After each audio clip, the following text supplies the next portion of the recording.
Hello class, I welcome FYGC students for English class. On your screen, section 4, 4.1, History of English Drama. So students, long back we started with this text and we have completed this text. We are completing this text in 3 parts. As you all are well informed about it, I hope you have heard the video teachings of first 2 parts. Here we started from 4.1 part 1. This everything is well explained to you in those teaching videos, and because the text is very lengthy, it is full of explanation, I thought of not completing it in one session, therefore divided in 3. So last class we stopped here at Indian theatre. Okay, and now as you turn your page, you will come to this page. So here there is horizontal page on your screen which I couldn't adjust. But as you have your own textbook on your lap, on your table, you can read it. You can just pay attention there as I read it for you from my textbook. So students, this classification have been made for better understanding. Please take note. History of drama. So in this we have periods in history, as you could see on the screen. We have types of plays and we have classic plays. So students, here one by one I will read it for you. Periods in history. Medieval period, 11th to 15th century, reign of Henry VI. Types of plays: didactic plays, mystery plays, miracle plays, cycle plays, morality plays. And in classic plays you have Robin Hood by Howard Pyle, Everyman, etc.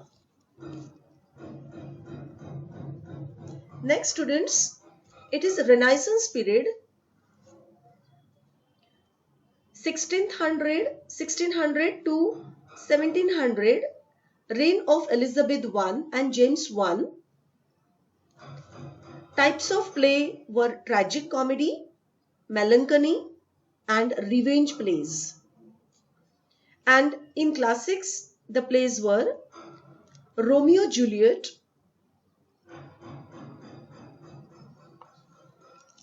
that was tragedy play, A Midsummer Night's Dream, that is comedy, Henry IV, historical by Shakespeare, Dr. Faustus and Jew of Malta by Christopher Marlowe, Duchess of Malfi by John Webster, The Changeling by Thomas Middleton. The next period is the Restoration period. It started 1660 onwards and it was reign of Charles II. During this period, types of plays were heroic drama, pathetic drama, Restoration period. And during the classic times, the plays were All for Love, tragedy by John Dryden, The Way of the World, that was comedy by William Congreve. The next period was Victorian period, 1837 to 1901, reign of Queen Victoria. All types of plays were performed. The Importance of Being Earnest by Oscar Wilde, Canidia by G.B. Shaw.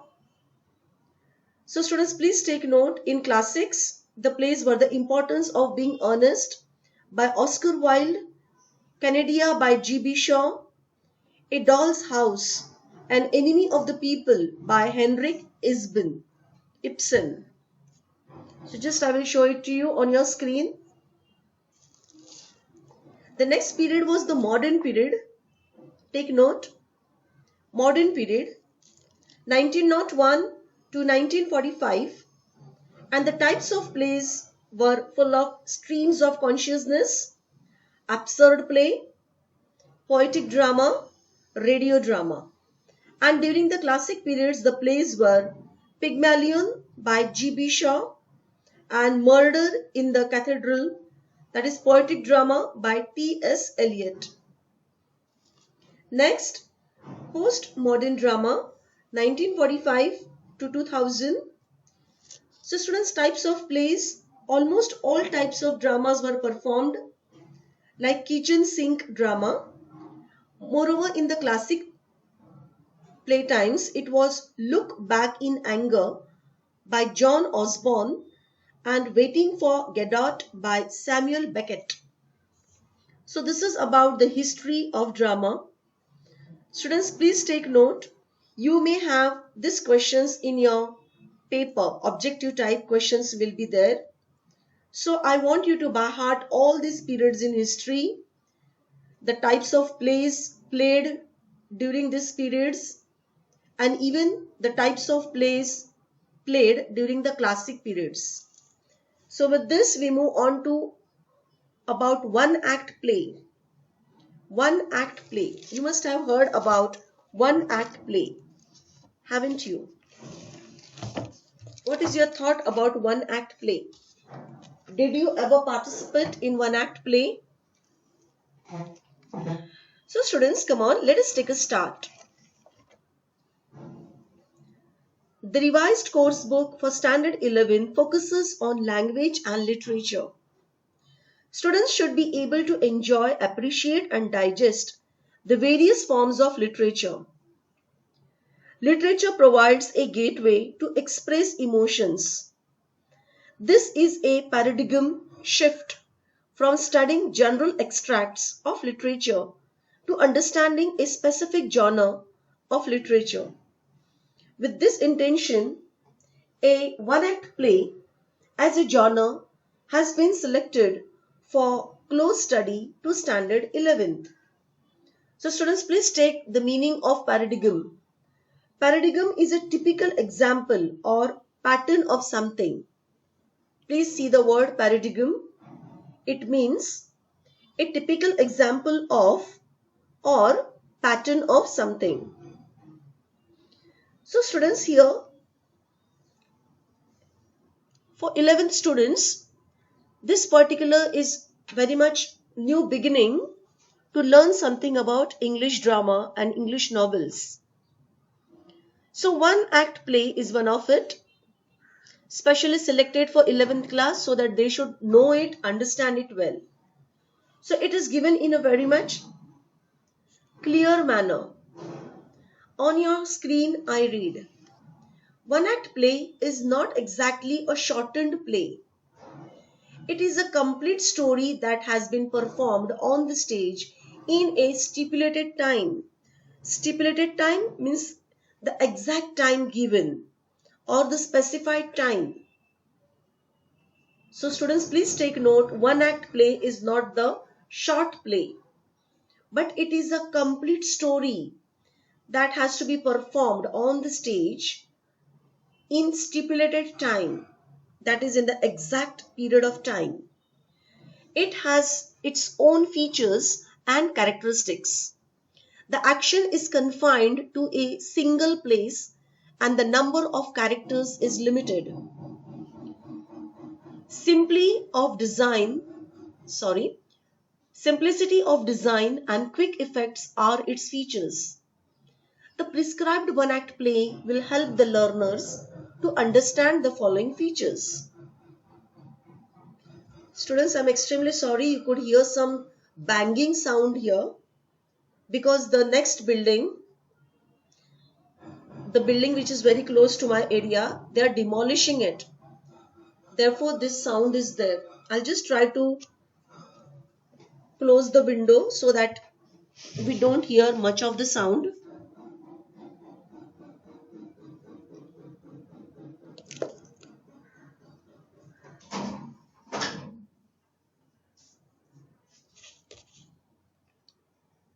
Okay, sorry for the interruption. So now students, here we begin with plot 1. So what is plot? Yeah, when you think about a play, plot is the first priority of the play. The director pays more attention to the plot of the story. That is the location of the story. So students, what is a plot? The plot of a one-act play is limited to a single interesting episode.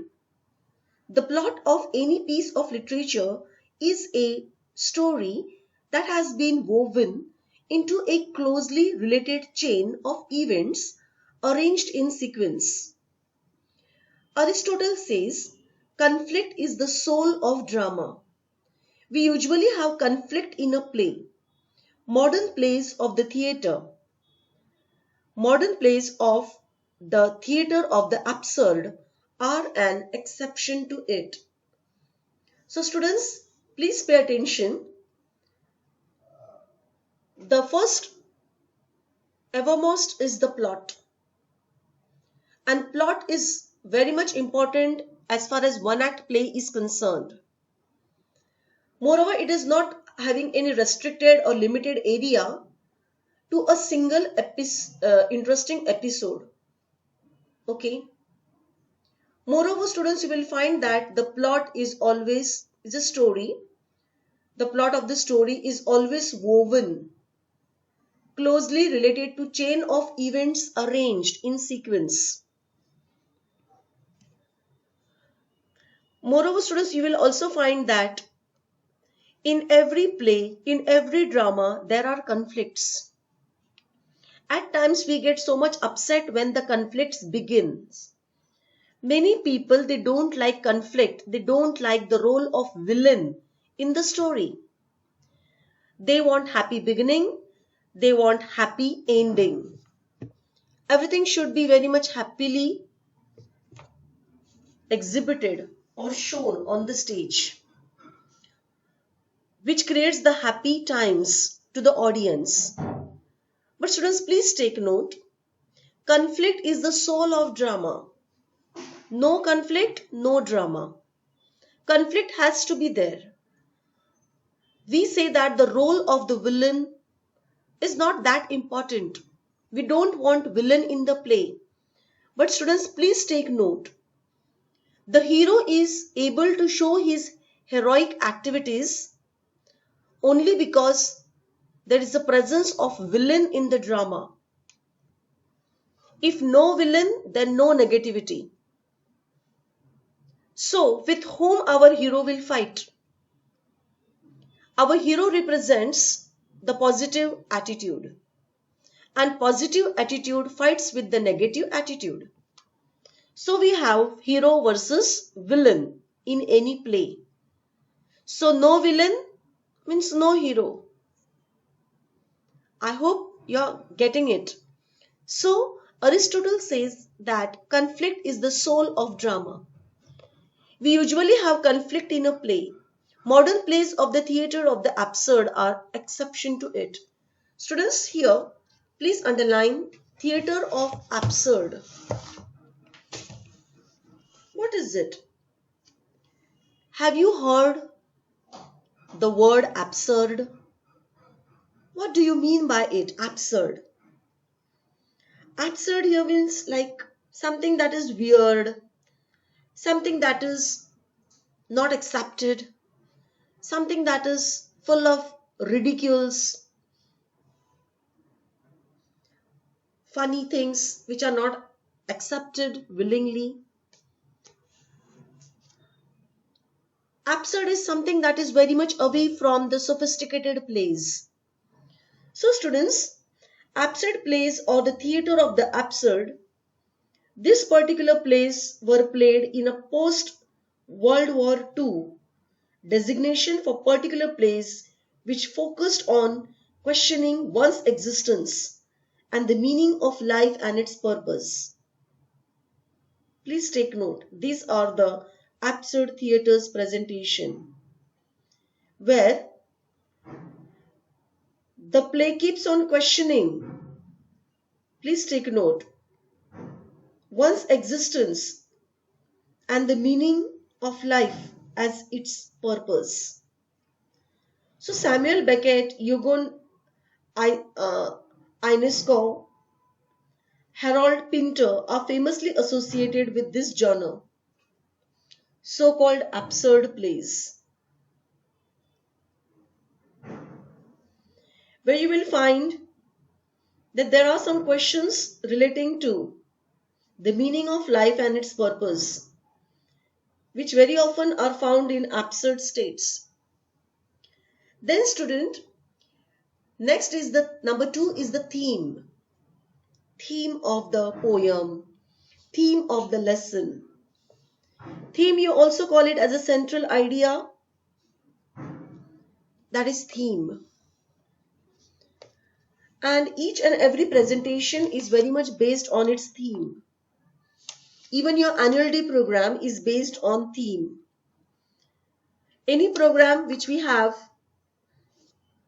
do have its own theme, and then theme is picked up and the play is presented.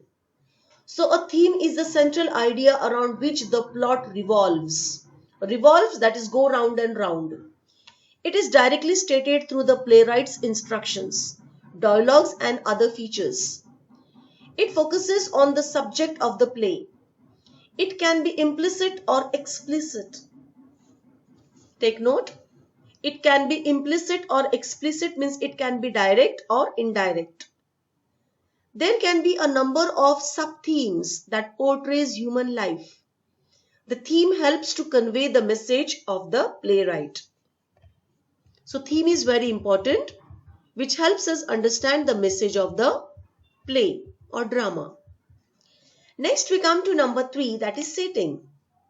Setting or location is a place where the story takes place. A drama is meant for stage performance. The location or setting is revealed through effective use of a variety of props. Props, you understand, students? Yes, the things what are used in the play. Maybe table, chair, a broom, curtains, okay, the throne, the crown, the staff in the king's hand. So all the things, all the objects that are used, they are called to be props. Okay. So these are the props. They are used in the play. And at times, props do play a significant role. Please take note. I would like to give you one example of a prop. It is very much shown in the Hindi cinema, of course the classic cinemas, the olden cinema of India, that the lighted diya in front of God is getting extinguished. Immediately we get to know that yes, someone has passed away. The blowing off of that particular lighted diya or lighted lamp signifies the death. So students, instead of showing the scene of death, which is very much harsh in nature and it may affect the children's mentality. So in those days, the diyas were put off as a mark of death. And then immediately there was the burst of cry. People used to cry. Someone has died. So this is what the role of prop is. Moreover, students, in setting we also study the unity of time, place and action has to be taken into consideration while setting the stage. The proper use of setting props helps the play to be impactful. Take note. So if the director is using props, then the usage of the props should be done accurately and absolutely. They should not misuse the props. Please take note. Otherwise, it will divert the attention of the audience or may confuse the attention. Therefore, students, even for the movie shootings, the settings are perfected, very much perfected in its own way. The setting conveys message to the audience. Okay. For example, a set of a jungle, a set of a haunted house will definitely convey you the message that there is a presence of evil spirit. So set is very important. Next, number 4, language. We all know that the pen is mightier than the sword. Likewise, words are the weapons of a writer. There is another language too. Have you enjoyed films of Charlie Chaplin, who uses non-verbal communication? Students, please take note. We are speaking about language. Language is the important medium of a play. Language helps us to get connected to that play or drama or to that movie. So this important medium of language is very, very effective in a play, in an act. Now students, see the beautiful proverb on your screen, that is, pen is mightier than the sword. Can you explain this proverb? Pen signifies knowledge, writing. Pen is used for writing, so it signifies knowledge. Whereas sword, it signifies war, killing. Now who is mightier? Who is bigger? Pen is bigger than the sword. Knowledge is bigger than the war. Knowledge is bigger than the killing. Yes. So students, please take note. You may say that the sword is mightier, but in true sense, the pen is the mightier. Because big wars could be stopped if the negotiations made through the writings may stop the war. I hope you are getting it. Yes, of course, the war was declared, but the minister of so and so country penned a letter to the minister of the other country, and that writing was so convincing that the minister of that particular country, he declared no wars. He declared peace. That is what we meant by pen is mightier than the sword.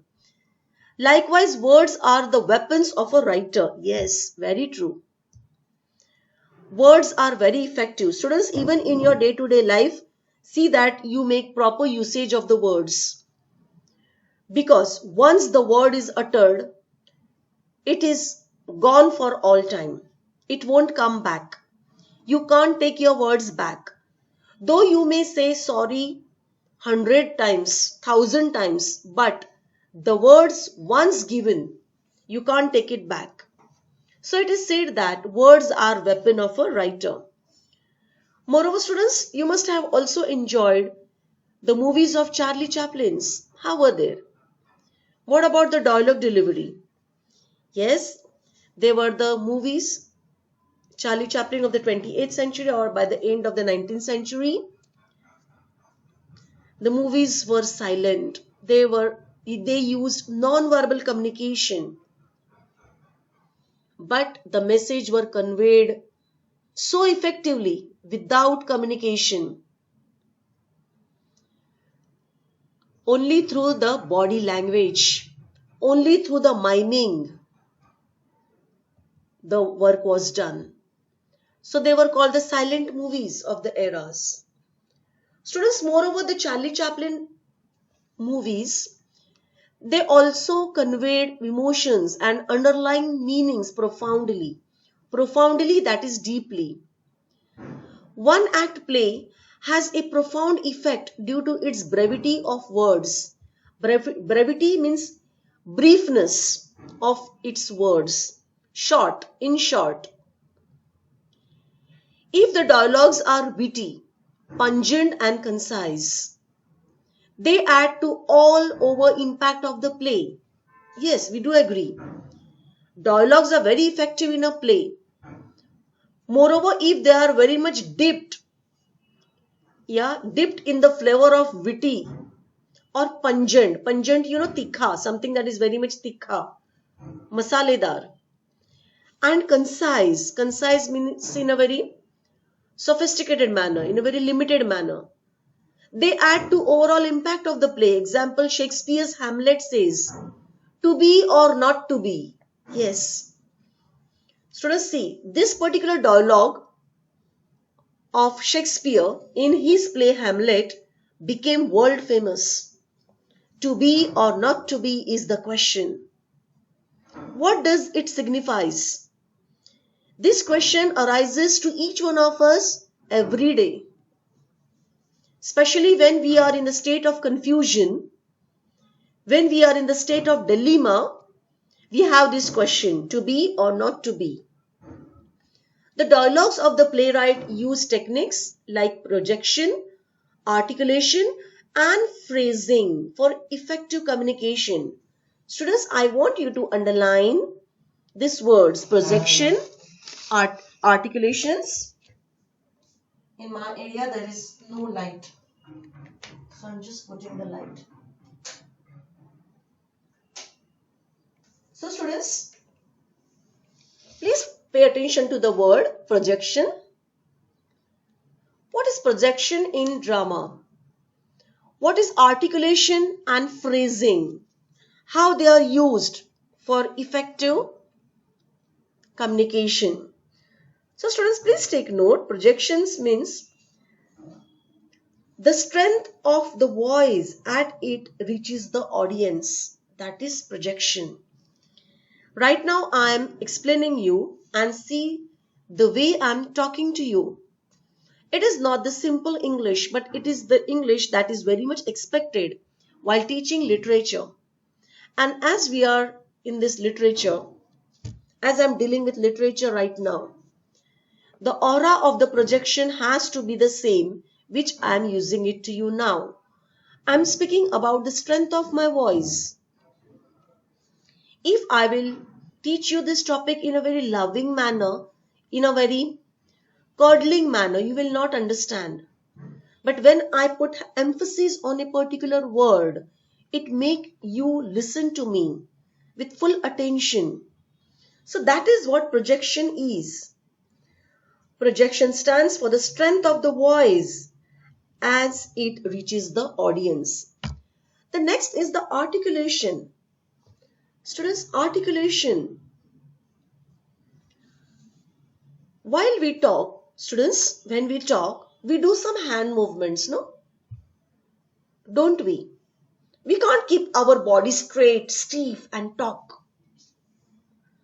We use this articulation. We do have some gestures, hand gestures, neck gestures, facial gestures. So this is what articulation is. So articulation, so in act, articulation represents clear expressing of something.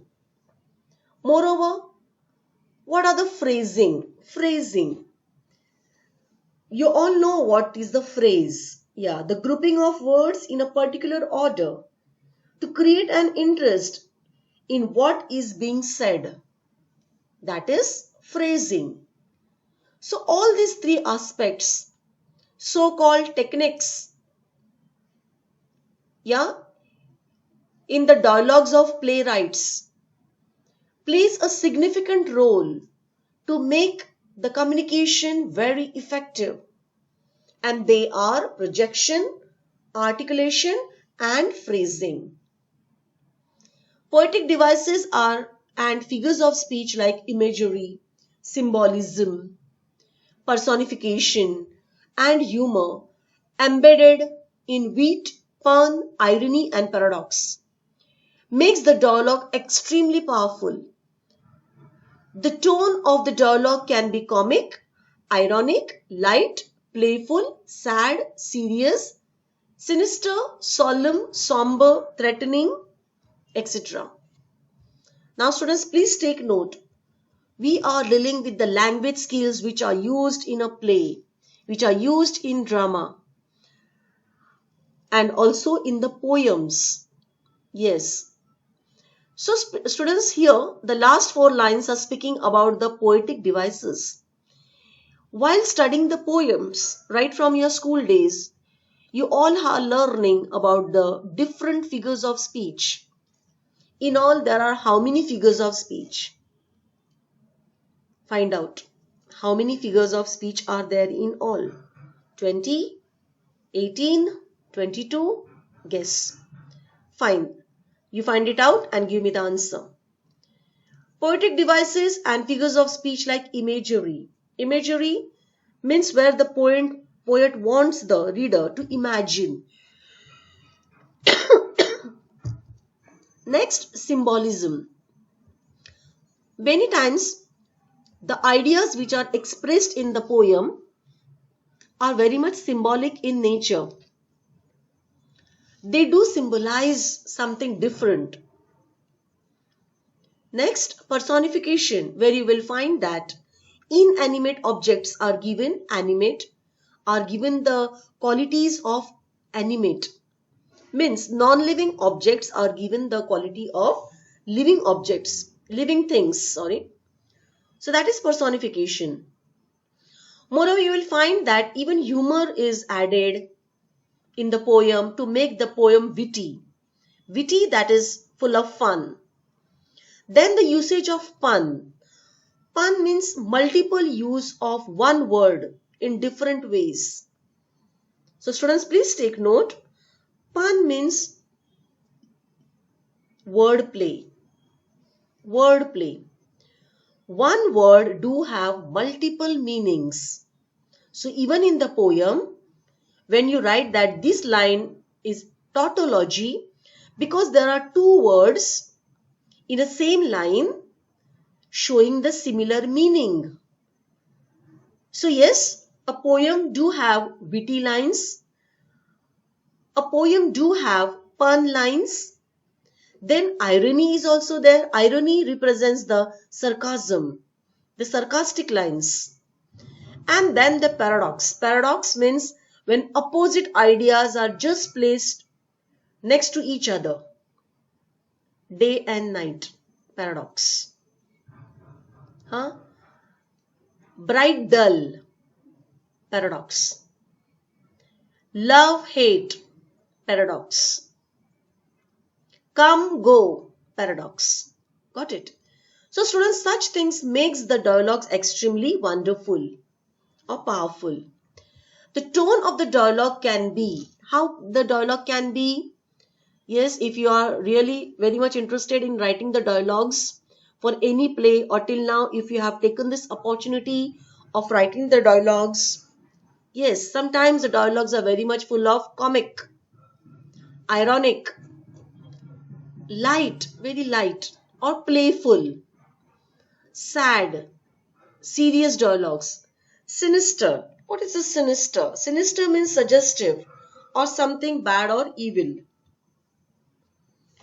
So sinister is the dialogues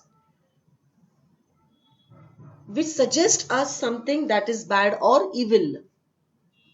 Sinister. Then solemn. Solemn means serious dialogues. Serious dialogues, solemn, without any humor. Then somber. Somber, which represents the dark and plain. Sometimes the dialogues are very dark, sometimes they are very much plain, and sometimes the dialogues are very much threatening. Dhamkane wale, threatening. Then students, we come to this number 5, that is characters. There are a limited numbers of characters in one act plays. There are 2 types of characters, main and supporting. E. M. Forster, in his aspects of the novel, divides characters in 2 types. Round. Yes, round character and flat character. What do you understand by round? The one that develops through the experiences and evolves as a dynamic persona. That is a round character. So you can take round character very much to the hero, to the protagonist of the movie or of the play. He is all rounder. The hero is all rounder. He is having all sorts of good qualities. So he is a round character with a dynamic persona.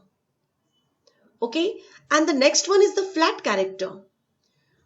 Flat character is one who remains the same throughout the story.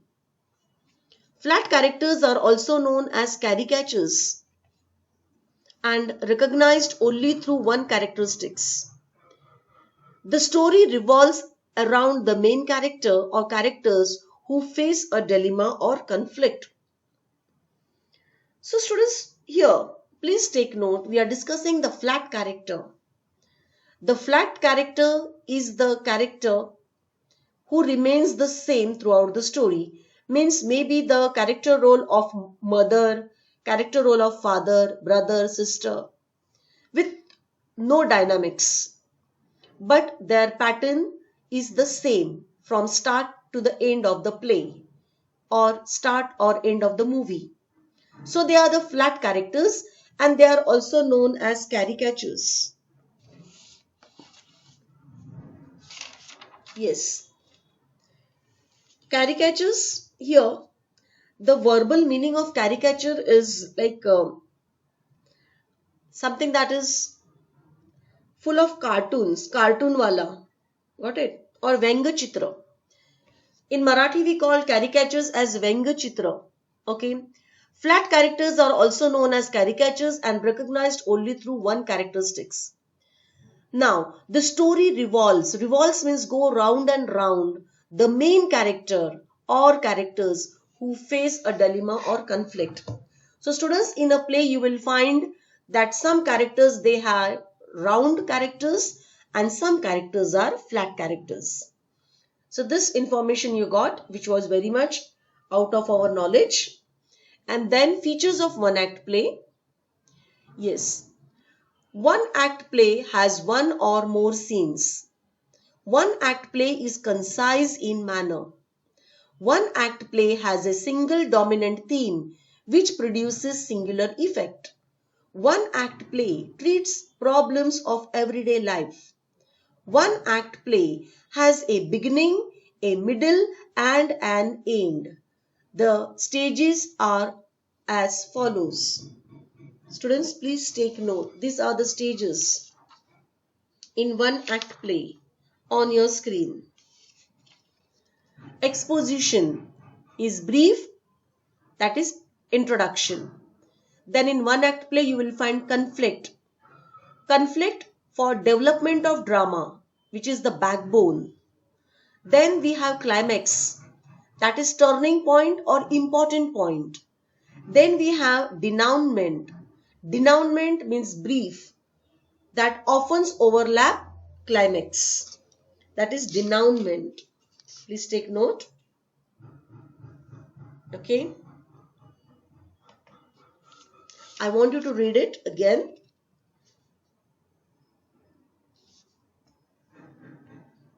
So students, see number 4, that is denouement. Denouement means it is a brief concluding portion which usually overlaps with climax, during which the plot of the play is fully revealed and clarifications, if any, are made. So denouement you will always find in the climax, when all of a sudden many new things are revealed out. The truth, the fact are revealed out. That is denouement, and it happens only during the climax. Then student, one act play gives introduction of stage direction. One act play creates mood or atmosphere. One act play has unity of time, place and action. One act play has simplicity of plot, concentration of action and unity of impression. One act play has limited characters. one act play presents a question, answers of which are eagerly awaited by the audience. So see the creativity. Yes. So I'm reading the creativity, and with this is the end of this 4.1. So students, the course book aims not only at understanding and at studying the given genre, but also at being creative to use the features of the same to express feelings and ideas. Learners should try to produce the given content in their own language. They are expected to add some more of their own imaginative beginnings or aims by using the features obtained from the given one-act play. It will be an aid to create the citizens having linguistics proficiency. The learners are expected to study as well as enjoy exploring the richness of the language by studying a genre in detail. So this is about one act play in the concluding lines of the lesson, and now objective type test on your screen.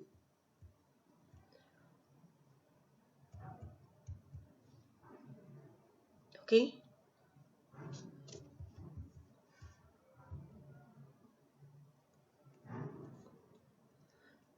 So students, in exam, please take note. I have given you what expected questions will be there for objective types. I have written in red ink.